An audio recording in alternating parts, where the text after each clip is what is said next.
21 বছর না, 20 বছর বয়স হলে সে বিয়ে করতে পারবে না। 20 বছর একটা ছেলে আগামীকাল এই তথাকথিত ভালোবাসা দিবস পালন করতে পারবে, জেনা করতে পারবে।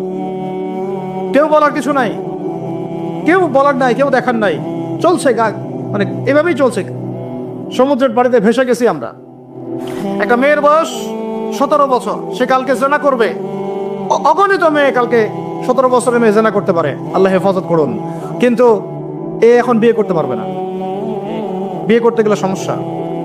তাহলে চিন্তা করেন, পয়সার এক পিঠ যদি আপনি দেখান, অপর পিঠ দেখতে হবে। এক পিঠে যদি এই সমস্যা হয়, অপর পিঠে কি পড়তে সেটা দেখতে হবে, আমাকে বুঝতে হবে। বিয়ে কঠিন হয়ে গেল, জেনা সহজ হয়ে গেল। আবার বাসায় ধরেন একটা পুরুষের সামর্থ্য আছে, চাহিদাও বেশি, সামর্থ্য আছে অনেক, চাহিদাও বেশি। সমাজে বিধবা মেয়ে পড়ে আছে, তালাকপ্রাপ্তা মেয়ে পড়ে আছে, এতিম মেয়ে পড়ে আছে, বিয়ে করার মানুষ নাই। এখন সমাজে যদি কোনো সৎ পুরুষ একাধিক বিয়ে করে, তাকে সমাজে বাঁকা চোখে দেখা হবে। কিন্তু এই পুরুষে যদি বিয়ে না করে বাইরে আরো 10টা মেয়ের সাথে অকাম কুকাম করে, তাকে কিচ্ছু বলা হবে। বলেছি আমি, কোরআন একদিকে, সুন্নত একদিকে, ইসলাম একদিকে, সমাজ, এই সমাজের তাকদির খারাপ। এভাবেই নবী সাল্লাল্লাহু আলাইহি ওয়াসাল্লাম পেরেশান ছিলেন কিভাবে সমাজের মানুষকে ফেরানো যায়। আজকে আমরাও পেরেশান। আল্লাহ পাক সবার আগে আমাকে ইসলাহ দান করেন, আমার পরিবারকে দান করেন, আমাদের প্রত্যেক দিনই ভাই বোনকে দান করেন এবং ইস্তেকামাত দান করেন। আল্লাহুম্মা সাব্বিতনা ওয়াজআলনা হাদিয়ান ওয়া মাহদিয়া, আমিন ইয়া রাব্বাল আলামিন। তো এখন কথা হচ্ছে, এগুলো চলছে আমাদের চোখের সামনেই। কিন্তু দেখেন প্রিয় ভাইয়েরা, আল্লাহ পাক শাস্তি বলেছেন 100 বেত্রাঘাত। কেউ যদি আবার বিবাহিত হয়ে এই কাজ করে, জেনা করে, তাহলে তার শাস্তি কি বলেছেন? বলা হয়েছে কোমর পর্যন্ত মাটিতে পুঁতে ফেলে তাকে পাথর নিক্ষেপ করে হত্যা করতে হবে। এটা কোরআন এবং হাদিসের শাস্তি। আর আমরা কি করছি দেখেন। আমি 2টা হাদিস বলে আপনাদেরকে শোনেন, ইয়াংরা শোনেন। এই 2টা হাদিস আজকে ভুলবেন না। আলোচনা অনেক লম্বা হচ্ছে তো অনেক কিছু ভুলে যেতে পারে, এই 2টা হাদিস ভুলেন না। একটা হচ্ছে 3 জন ব্যক্তি একবার একটা গুহায় আটকা পড়ছে। 3 জন বন্ধু বা ভাই তার একটা গুহার মধ্যে আটকা পড়ে গেছে। ঝড় হচ্ছে, গুহার মুখটা বন্ধ হয়ে গেছে পাথর দিয়ে, বের হওয়ার কোনো জায়গা নাই। এখানে নিশ্চিত মৃত্যু, কোনো সুযোগই নাই বাঁচার। তারা অনেক চেষ্টা করে বের হতে পারলো না। শেষমেশ তারা বলছে যে আমাদের যদি কোনো নেক আমল থাকে, সে নেক আমলের ওসিলা করে আল্লাহর কাছে দোয়া করি, আল্লাহ চাইলে আজকে আমাদেরকে বাঁচাতে পারেন। একজন বলছে, আল্লাহ আমার মা ছিল, পিতামাতা ছিল, তো মাকে আমি দুধ পান না করি আমার সন্তানদেরকে কখনো খাওয়াতাম না। একদিন গিয়ে দেখি যে মা ঘুমিয়ে গেছে, আমার বাচ্চারা কান্নাকাটি করছে, তবু আমি আমার বাচ্চাকে কান্না অবস্থায় রেখেছি, মাকে খাওয়াই নাই, ওদেরকেও খাওয়াই নাই। আগে মাকে খাওয়াইছে, তারপর ওদেরকে খাওয়াইছে। আজকে ঘরে ঘরে মাদের সাথে কি আচরণ দেখেন, কি একটা অবস্থা দেখেন সমাজে, কি প্রজন্ম তৈরি করেছেন। মারা এখন বৃদ্ধাশ্রমে চলে যাচ্ছে। শিক্ষিত মা, তাই না? মায়ের পায়ের নিচে আপনার জান্নাত। আর এটাও একটা ব্যাপার যে মায়েরা আবার হাজরা আলাইহিস সালামের মতো হবেন না, যে মায়েরা সারা আলাইহিস সালামের মতো হবেন না, আয়েশা খাদিজা রাদিয়াল্লাহু আনহুমা তাদের মতো হবেন না, তো আপনাদের গর্ভ থেকে তো এর চেয়ে ভালো সন্তান আশা করা যায় না। সমস্যা সব দিকে আছে না? তো ও এই দোয়া করার সাথে সাথে একটু সরে গেল, আল্লাহর পক্ষ থেকে এই পাথরটা একটু সরে গেল, সুবহানাল্লাহ। কিন্তু বের হওয়ার জন্য এনাফ না।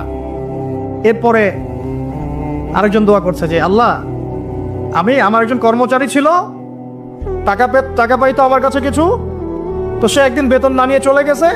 টাকাটা দিয়ে আমি কিছু পশু কিনেছি, মানে গবাদি পশু। এই গবাদি পশু 2টা থেকে 4টা, 4টা থেকে 8টা হতে হতে অনেকগুলো হয়েছে। একদিন অনেক দিন পর সে আসছে, এসে বলছে আমার টাকা দাও। সে বলছে যে এই সবগুলো পশু তোমার, নিয়ে যাও। তুমি কি ইয়ারকি ফাজলামি করতেছো আমার সাথে? আমার টাকা আমাকে দাও। না, ইয়ারকি ফাজলামি করতেছে না, এটা তোমার টাকা দিয়ে কেনা ছিল, সবগুলো বংশবৃদ্ধি হতে হতে আজকে এই অবস্থা হচ্ছে। তো আল্লাহ তোমার সন্তুষ্টির জন্য যদি এই কাজ করে থাকি, আল্লাহ আজকে আমাকে এই বিপদ থেকে বাঁচাও। পাহাড়ের মুখ থেকে পাথরটা একটু সরে গেল, বের হওয়ার জন্য যথেষ্ট না। 3য় ব্যক্তি, আমি এটাই বলতে যাচ্ছিলাম, ইয়াংরা শোনেন ভালো করে। 3য় ব্যক্তি সেজদায় পড়ে আল্লাহকে বলছে, হাত তুলে আল্লাহকে বলছে, আল্লাহ আমার একজন খুব সুন্দরী চাচাতো বোন ছিল, কাজিন, আমি তাকে পাইতে চাইতাম। বুঝেন না? পাইতে চাইতাম মানে কি? তাকে পেতে চাইতাম, অফার করতাম। সে রাজি হয় না। একদিন সে বলল যে 100 স্বর্ণ মুদ্রা দিতে পারলে আমি রাজি, 100 স্বর্ণ মুদ্রা দিতে পারলে আমি রাজি। এখন তো এদেরকে স্বর্ণ মুদ্রাও দেওয়া লাগে না, এমনিই রাজি নাকি? জেনা করার জন্য কি এমনিই রাজি? খালি একটু আসলে সত্যি কথা বলতে কি, একটা মেয়ে যদি চায় যে আমি আমার ইজ্জত ধরে রাখবো, কোনো ছেলের ক্ষমতা নাই সেই ইজ্জত নষ্ট করে। এটাই সত্য কথা। আমার স্ত্রী এই কথাটা খুব জোরালোভাবে আমাকে বলে, আমি যখন রাস্তায় হাঁটবো, আমি যদি চাই তাহলে কোনো ছেলে আমার কাছে ঘেঁষতে পারবে না, আমি সুযোগ দিলে তখন ঘেঁষতে পারবে।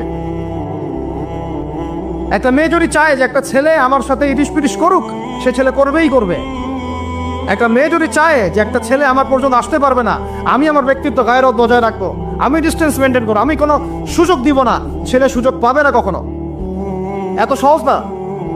সর্বোচ্চ তখন কি করতে পারে, ধরে 10 জন মিলে ধরে ওকে জোর করে তার সাথে কিছু করতে পারে। ওরকম কিছু করলে তো আল্লাহর গজব নেমে আসবে। ওই যে সারা আলাইহিস সালামকে তুলে নিয়ে গিয়েছিলেন একটা বাদশা, মনে নেই আপনাদের? সারা আলাইহিস সালামকে একটা বাদশা এরকম উঠাই নিয়ে আসছে। আর সারা আলাইহিস সালাম সবচেয়ে সুন্দরী মেয়েদের একজন ছিলেন পৃথিবীর ইতিহাসে, ইব্রাহিম আলাইহিস সালামের স্ত্রী।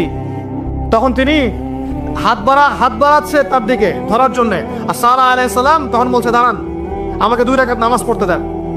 2 রাকাত নামাজ পড়ে তিনি আল্লাহর কাছে হাত তুলে বলে, আল্লাহ তুমি জানো আমি আমার সতীত্ব, আমার ইজ্জত, আমার সম্মান আমার স্বামী ছাড়া আর কারোর সামনে কখনো প্রদর্শন করি নাই।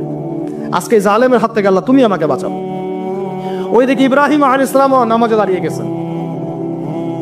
ওই জালেম বাদশা যখনই হাত বাড়ায়, হাত অবশ হয়ে যায়, মাথা ঘুরে পড়ে যায়। 3 বার 4 বার চেষ্টা করেছে, তারপর পারে নাই। শেষে বলেছে, তোমরা আমার কাছে কাকে নিয়ে আসছো, নিয়ে যাও আমার সামনে থেকে। পরে উল্টা হাজারা আলাইহিস সালামকে হাদিয়া সহ দিয়ে পাঠিয়ে দিছে। একটা মেয়ে চাইলে তার ইজ্জত সম্মান এভাবে রক্ষা করতে পারে। তোমরা জেনায় ছেলেরা লিপ্ত করেছে কারণ তোমরা চেয়েছো বলেই করতে পারছো। তুমি ফেতনা না ছড়াতা, তুমি বেহায়ের মতো বাইরে বের না হতা, তুমি তোমার চুল খোলা না রাখতা, তুমি তোমার পোশাক ঠিক রাখতা, তোমার কথা ঠিক রাখতা, তোমার কথার মধ্যে শক্তি রাখতা, মিষ্টি মিষ্টি প্রলোভন দিতা না, বাইকের পিছনে বসতা না, চটপটি ফুচকা খাইতা না, এখানে ওখানে আড্ডা মারতা না, কোনো ছেলে তোমার কাছে আসতে পারতো না। তোমরা এই কাজ করেছো, ছেলে আসতে পেরেছে। আপনারা তো কিছু হইলে ছেলেদেরকেই দোষ দেন। ছেলেরা তো এমনি আকর্ষিত হবেই। আমি একজন ছেলে হিসেবে বলতেছি এটা না তো বিষয়টা। একটা ছেলের ফিতরত এটা যে তার কাছে সবচেয়ে সুন্দর মনে হবে একটা মেয়েকে। এটা একটা ছেলের ফিতরত, স্বভাব ধর্ম, এটা চুম্বকের মতো আকর্ষণ করবে। আর এর উপর যখন আপনি এটাকে ফ্রি অ্যাক্সেস করে দিবেন, লাইসেন্স করে দিবেন, বেপর্দায় বের হবে, গায়ের জামা কাপড়ে ঠিক নাই, হ্যাঁ, তারপর কথাবার্তা মিষ্টি মিষ্টি প্রলোভিত টানতেছে, সিডিউস করতেছে, তখন তো একটা ছেলে মিসগাইডেড হইতেই পারে, স্বাভাবিক। ছেলেরও দোষ আছে, কিন্তু অবশ্যই এখানে মেয়েরও দোষ আছে। আমরা তো অনেক সময় ঢাকা শহরে দেখি রাত 10টা 12টা বাজতেছে, আমরা মাহফিল করে যাচ্ছি, কোনোদিন বাসায় ফিরতে 1টা 2টা 3টাও বাজে, রাত 3টার সময় ছেলে মেয়ে বাইকে করে ঘুরতেছে ঢাকা শহর। তো ওই মেয়েটার কি বাসায় বাবা নাই, ভাই নাই, কোনো স্বামী বা কেউ নাই, মাহরম কেউ নাই? তো আমরা সুযোগ দিচ্ছি বলেই তো আমাদের ঘর পর্যন্ত ঢুকতে পারছে। সবার আগে মেয়েদেরকে শক্ত হইতে হবে। আর মেয়ের বাবা যারা, আমি তো নিজেও মেয়ের বাবা, আমরা বাচ্চাদের সাথে সময় কাটাই আর ভাবি যা কি যে হবে ভবিষ্যতে আল্লাহ ভালো জানেন। কিভাবে মেয়েকে মানুষ করব, কিভাবে সতীত্ব রক্ষা করবে আমাদের মেয়েরা। যা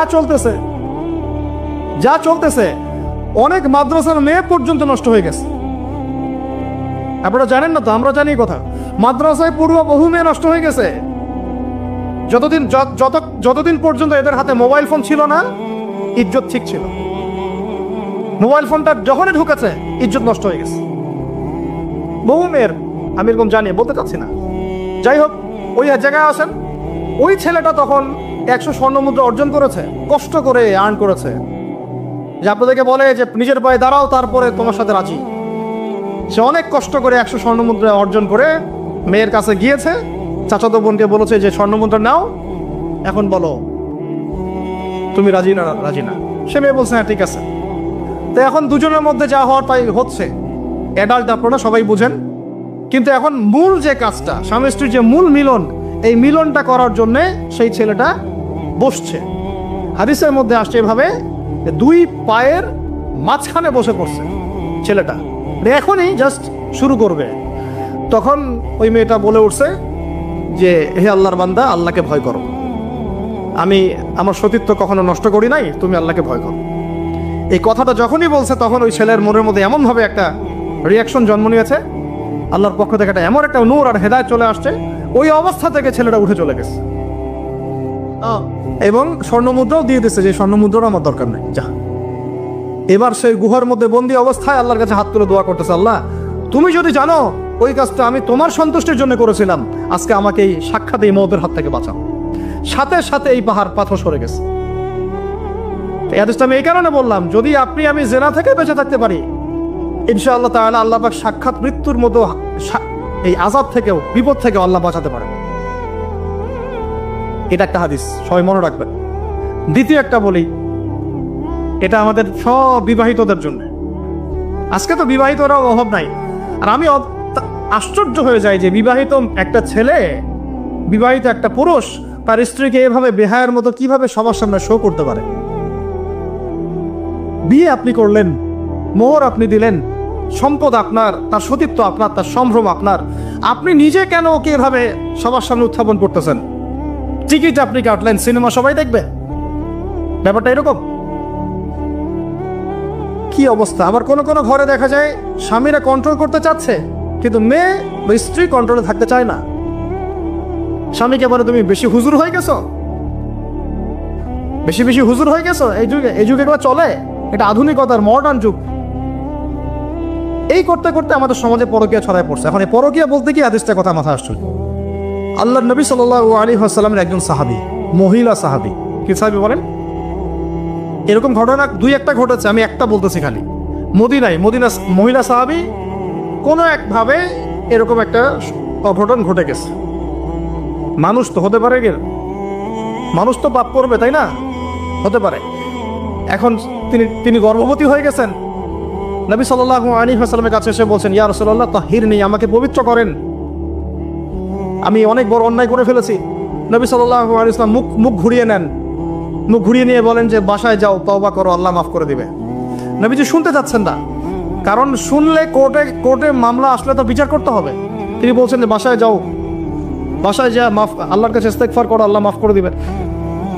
আবার এদিক দিয়ে ঘুরে আস, ইয়া রাসূলুল্লাহ আমাকে পবিত্র করেন, আমি অন্যায় করে ফেলেছি। এভাবে কয়েক দফার পরে নবীজি বলছেন, তুমি কি অন্যায় করেছো? এমন কোন কাজ কি তুমি করেছো?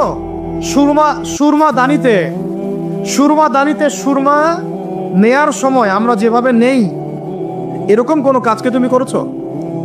মানে উনি শব্দটা উচ্চারণ করলেন না মুখ দিয়ে, একটা এক্সাম্পল মিসাল দিয়ে বুঝালেন। তুমি কি এরকম কোনো কাজ করেছো? অ্যাডাল্ট্রি কোনো কাজ করেছো?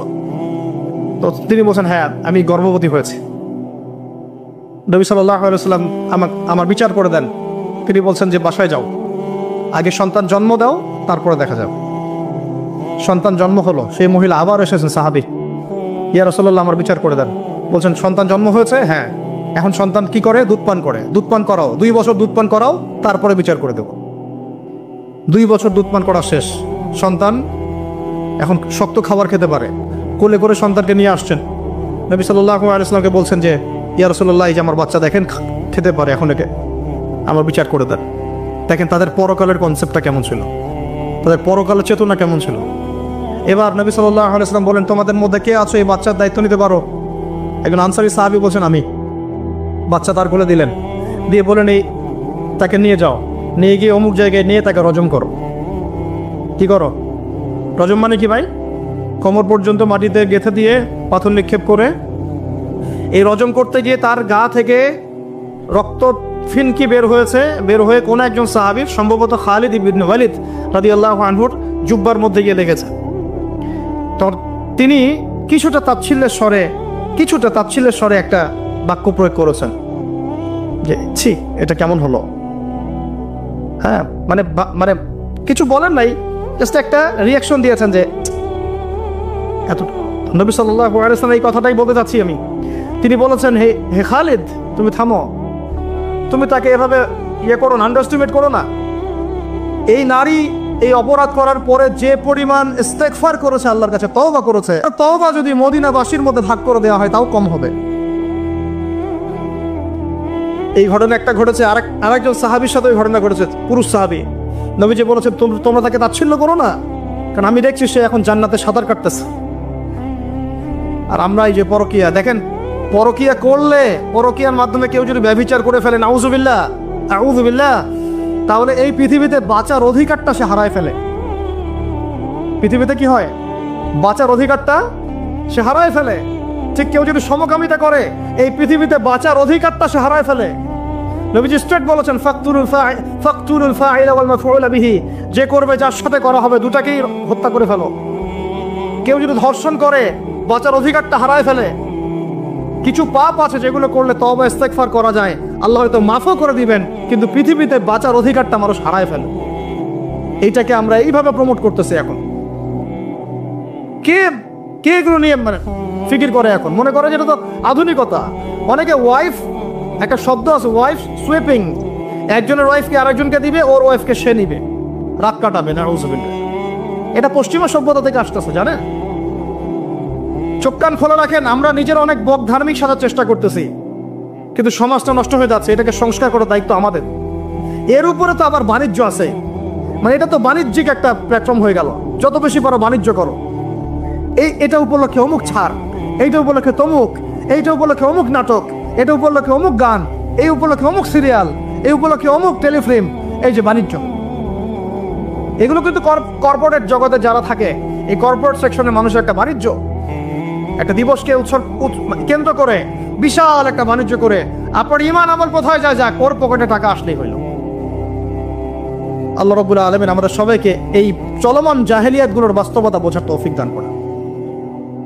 অনেক কথা ভাই, বলতে গেলে অনেক কথা, আর একদিনের কথা বলবো। আমরা দোয়া করি আল্লাহ পাক কক্সবাজার এলাকায় এমন একটা দিনের মার্কাজ আমাদেরকে করার তৌফিক দান করেন, যেখান থেকে ইনশাআল্লাহ দিনের আলো পুরা কক্সবাজার সহ পাহাড়ি পার্বত্য এলাকা ছড়িয়ে পড়বে ইনশাআল্লাহ। সমাজ সংস্কার না করতে পারলে আমরা বাঁচতে পারবো না।